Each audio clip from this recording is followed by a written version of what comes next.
So for this iteration of my map, I added a lot of trees, but also some more ore. There wasn't a lot of ore on the map, and I was finding that I was running out pretty quick, especially like the AI. They don't build the smartest, so they couldn't really attack me. Um, so it was a problem. Uh, so I added more ore, and I actually put in these two uh, more oil derelicts, and then I put two more over here, just so there's more money on the map.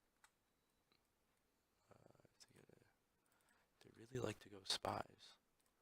Um, it's also more to fight over, and it gives you a little hold on your area, because when you drop down, when you take over oil derelict, you can then build around it. So you can, it was easier to extend out, but also I made that harder by uh, putting all these trees. So if I grab my ore refinery, I can't put it where the trees are. I would have to, oh, I resumed. I would have to grab like my tanks and then come in here and by hand,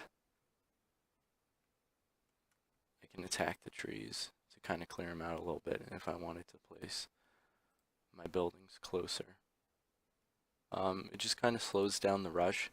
It also keeps the players in their base, so they're not where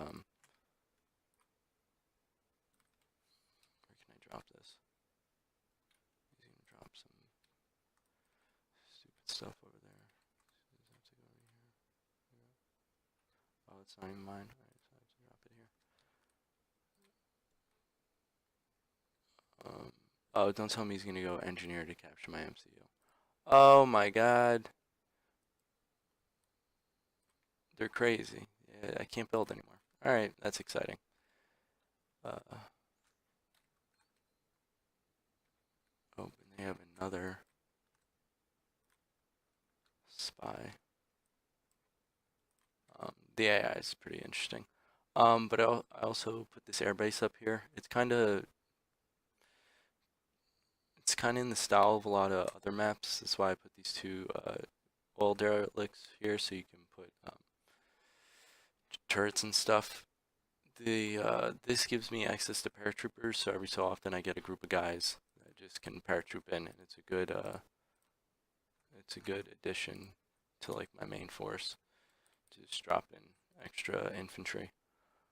The trees also help with concealment, so like you can place because they cover a couple tiles vertically, so you can place behind it and you can't really see. So if I wanted to, especially against like a player, you can really easily hide a specific unit, or even down here, my turret, they're kind of hard to see. That's a tactic used often. What else? Overall, the trees and the more oil derelicts make it more competitive of a map.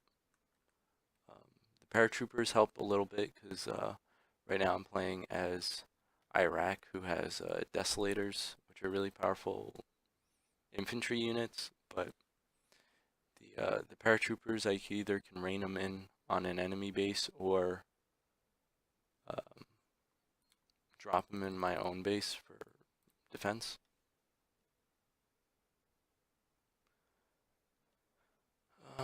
So I don't think the AI likes to turtle super hard.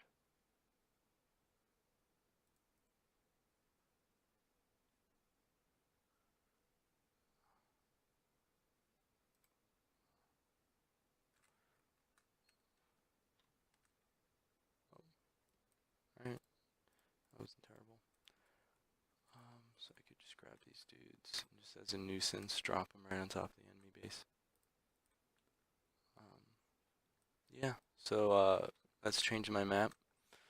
It's a little bit better than it's actually a lot better than before.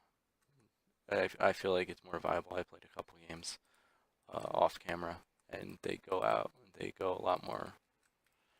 They're a lot more competitive. I'm not just dominating the AI constantly. even though they do turtle, it's kind of harder to expand because I was doing just chains. You can come in, and a technique is to build a bunch of barracks in a long line because they're cheap and they're quick to build. So you can build them all the way over here, and then I would construct a war factory. So my tanks and troops would all spawn here, and then I could just keep on the pressure. But like this, it kind of gives me my distance, so it's harder to rush, but there are little pockets of open areas that you can place your bases kind of closer.